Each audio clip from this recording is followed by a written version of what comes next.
أعوذ بالله من الشيطان الرجيم بسم الله الرحمن الرحيم رب اشرح لي صدري ويسر لي أمري واحلل عقدة من لساني يفقهوا قولي السلام علیکم ڈیئر اسٹوڈنٹس.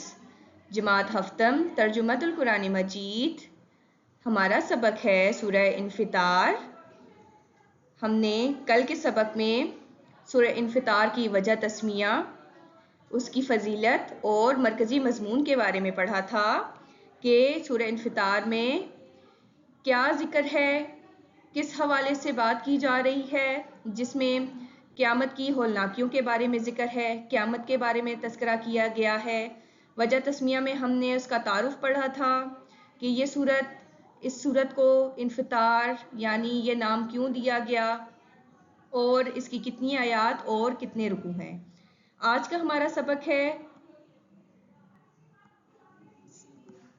سورہ انفطار کے اہم مضامین اور اس کے علمی نکات. آج کا سوال: سورۃ انفطار کے اہم مضامین اور علمی نکات کیا ہیں؟ سورۃ انفطار کے اہم مضامین اور علمی نکات یہ ہیں: قیامت کے واقع ہونے کا منظر. سورۃ انفطار میں قیامت کے منظر کو بیان کیا گیا ہے کہ آسمان پھٹ جائے گا اور ستارے جھڑ جائیں گے، سمندر ابل پڑیں گے، قبریں اکھاڑ دی جائیں گی. قیامت کے دن کائنات بدل جائے گی. جیسے قرآن کہتا ہے کہ آسمان پھٹ جائے گا، ستارے بکھر جائیں گے، بے نور ہو جائیں گے، سمندر بہا دیے جائیں گے، قبریں جو ہیں وہ الٹ جائیں گی. اور یہ سب جو نشانیاں ہیں یہ ہمیں بتاتی ہیں کہ قیامت واقعی ایک بڑا اور سچا دن ہے.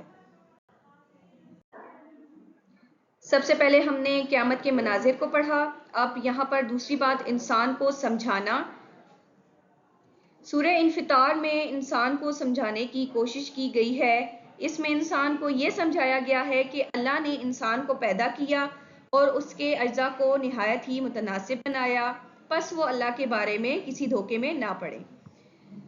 اچھا، یہاں پر بات کی جا رہی ہے کہ انسان غافل کیوں ہے. اللہ پوچھتا ہے، اے انسان، تجھے تیرے رب کے بارے میں کس چیز نے دھوکے میں ڈالا؟ اللہ نے ہمیں بنایا، خوبصورت شکل دی، ہر چیز عطا کی، ہمیں نعمتیں دی، پھر بھی ہم اس کے احکام کو کیوں بھول جاتے ہیں؟ تیسری بات آخرت پر ایمان لانا. اس صورت میں انسان کو سمجھایا گیا ہے کہ ایک دن ایسا آئے گا جب تمہیں اس دنیا کے سارے اعمال کا جواب دینا ہوگا. اس دن نیک لوگ جنت میں جائیں گے اور برے لوگ جہنم میں جائیں گے جہاں وہ جلیں گے.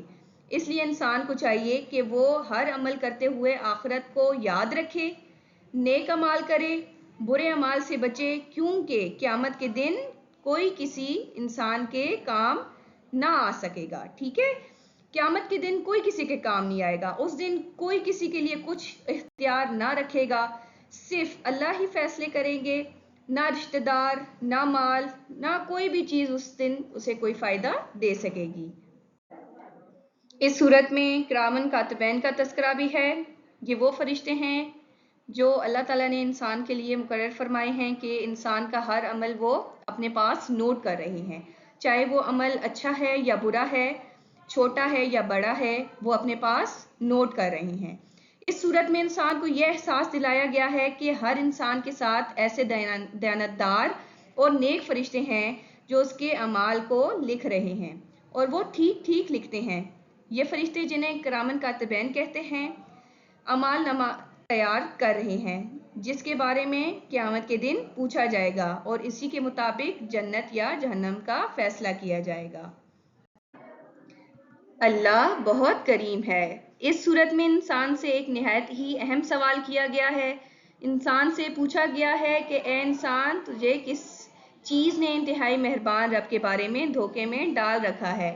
انسان کو یہ احساس دلایا گیا ہے کہ اس کا رب بہت ہی کریم ہے. اس نے انسان کو بہترین شکل میں پیدا کیا، اس کے لیے بے شمار نعمتیں پیدا کیں، پھر کیوں انسان اس مہربان رب کی نافرمانی کرتا ہے؟